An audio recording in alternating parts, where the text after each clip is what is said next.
of these receivers normally are conducted by the National Weather Service every Wednesday around noon.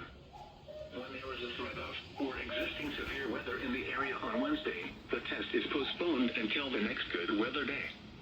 The warning alarm transmitted over this and other NOAA radio stations in southern Wisconsin will normally be activated for watches and warnings that affect the following Wisconsin counties: Richland, Vernon, Adams, Juneau, Marquette, Waushara, Winnebago, Calumet, Manitowoc, Sauk, Columbia, Green Lake, Fond du Lac, Sheboygan, Dodge, Washington, Ozaukee, Iowa, Dane, Jefferson, Waukesha, Milwaukee, Lafayette, Greene, Rock, Walworth, Racine, and Kenosha. And the following Illinois counties: Stevenson, Boone, Winnebago, McHenry, and Lake.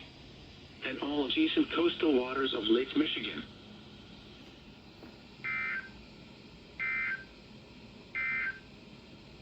The 11 a.m. weather This observation 13907, 12261, and my V2 failed again.